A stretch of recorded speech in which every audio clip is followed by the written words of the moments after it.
UKD के पदाधिकारियों ने 35 बिंदुओं को लेकर काली माता के चरणों में पत्र सौंपा। विकासनगर। प्रदेश के मुख्यमंत्री पुष्कर सिंह धामी से खफा यूकेडी के पदाधिकारियों ने रविवार को महाकाली के मंदिर में पहुंचकर उनके चरणों में 35 बिंदुओं को लेकर एक पत्र अर्पित किया। जिलाध्यक्ष गणेश प्रसाद काला ने कहा कि कई बार मूल निवास 1950, भू कानून, धारा 371, आंदोलनकारियों को चिन्हितकरण आदि मांगों को लेकर राष्ट्रपति और मुख्य सचिव और प्रदेश के मुख्यमंत्री तक अवगत कराया जा चुका है। कहा कि ऐसे में जब सारे रास्ते बंद हो जाते हैं तो एक ही रास्ता बचता है, ये है ईश्वर, जिसको लेकर यूकेडी के पदाधिकारियों ने रविवार को काली माता के मंदिर में पहुंचकर उनके चरण में एक मांग पत्र रखा। कहा कि है माता प्रदेश के मुख्यमंत्री की बुद्धि की शुद्धि करे, जिससे उनकी मांगे पूर्ण हो।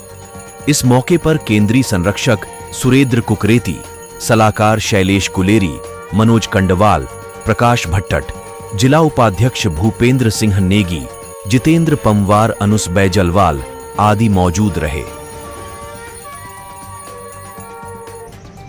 देखिए, हम देवभूमि के रहने वाले हैं, तो क्योंकि देवभूमि के हम लोग रहने वाले हैं तो हमारी आस्था जो है सबसे ज़्यादा जो है देवताओं के प्रति है। घर घर में हम लोग जो है देवताओं की सुबह उठते ही वंदन शुरू कर देते हैं। हमने उत्तराखंड क्रांति दल ने पिछले जब से राज्य बना है 23 सालों में, आज 24 साल होने को आए हैं, न जाने कितनी बार सरकारों के दरवाजे पर, मुख्यमंत्री के दरवाजे पर, मुख्य सचिव के दरवाजे पर, यहाँ राज्यपाल के दरवाजे पर, यहाँ तक कि राष्ट्रपति से लेकर प्रधानमंत्री के सबके दरवाजे हमने टटोल लिए। हर जगह से हमको निराशा मिली और हमने कोई ऐसा नहीं कि हम कोई बहुत बड़ी मांग हमारी रही है। सिर्फ उत्तराखंड के मूल निवासी जो संविधान में अधिकार प्रदत्त हैं 1950 मूल निवास का, वो हम लोगों ने मांग की थी कि हमें उत्तराखंड को इससे वंचित क्यों रखा गया है, ये सरकार जवाब दे। हमको कोई जवाब मिला है। जब सारे दरवाजे हमारे लिए बंद हो गए हैं तो लास्ट में एक ही दरवाज़ा खुला रहता है, वो प्रभु का द्वार है। तो आज हमने माँ के चरणों में ये अर्जी लगाई है कि इस भगवान हे माता, इस सरकारों को, इस अधिकारियों को सुबुद्धि दे, सद्बुद्धि दे कि वो यहाँ के रहवासियों के साथ, यहाँ के मूल निवासियों के साथ सौतेला व्यवहार ना करे। जो हमको संविधान में जो कानून में जो लागू है 1950 मूल निवास का अधिकार हमको दे।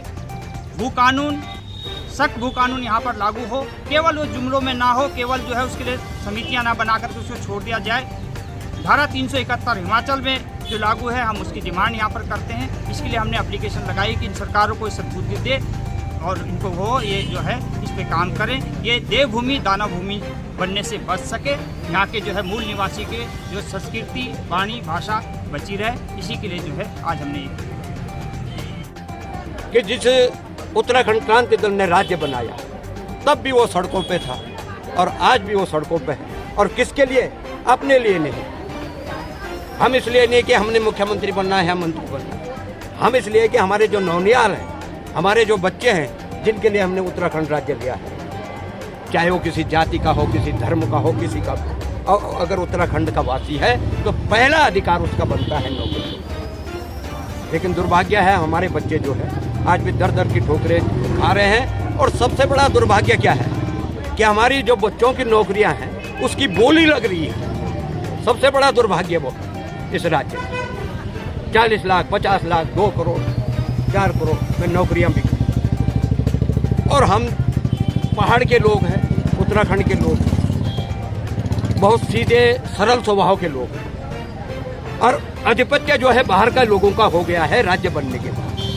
हमारी जो सोच थी कि नीचे से लेके चपड़ासी से लेके और पीसीएस तक ही यहाँ उत्तराखंड का नौनियाल होगा, चाहे वो हिंदू है, मुसलमान है, सिख है, ईसाई है, कोई भी हो, है ना। लेकिन दुर्भाग्य ये रहा कि जो हमने सोचा था, हमारी सोच हमारे पास है, और जो हमारा, हमें कहते हैं सरकार कुछ ना करे।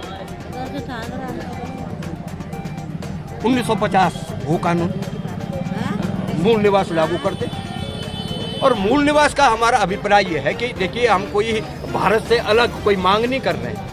मूल निवास हमारा संविधान हमें अधिकार देता है। भारत के राष्ट्रपति ने जो है इसको, जब देश आज़ाद हुआ था और उस समय पहले जो राष्ट्रपति बने थे, उन्होंने अधिकार दिया था कि राज्य आपने उसके अनुरूप इसको कर सकता है लागू।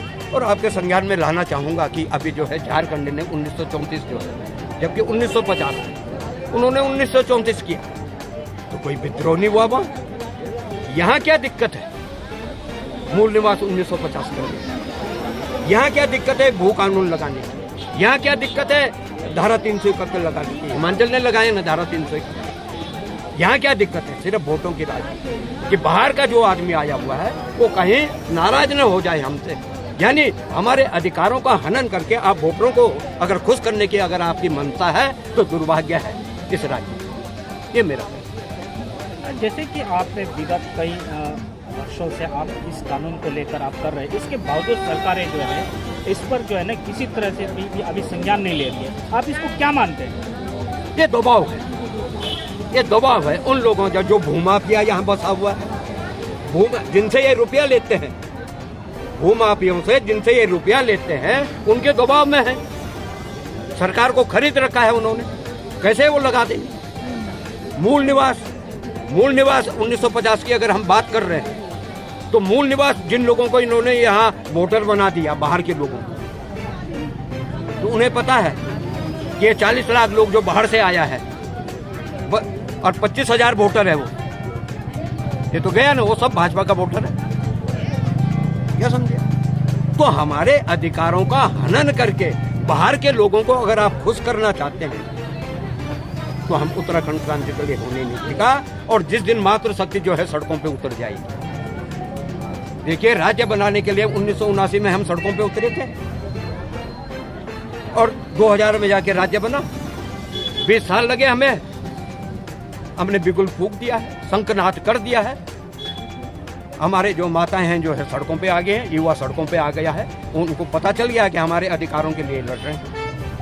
इसलिए निश्चित है वो कानून भी लगेगा और मूल निवास भी लगेगा और धारा 371 भी लगेगी और बाहर का कोई आदमी यहाँ नौकरी नहीं करेगा। हमारा जो नौनिहाल है हम स्पष्ट कर चुके हैं, हिंदू है, मुसलमान है, सिख है, ईसाई है, किसी जाति का है, किसी धर्म का है, उत्तराखंड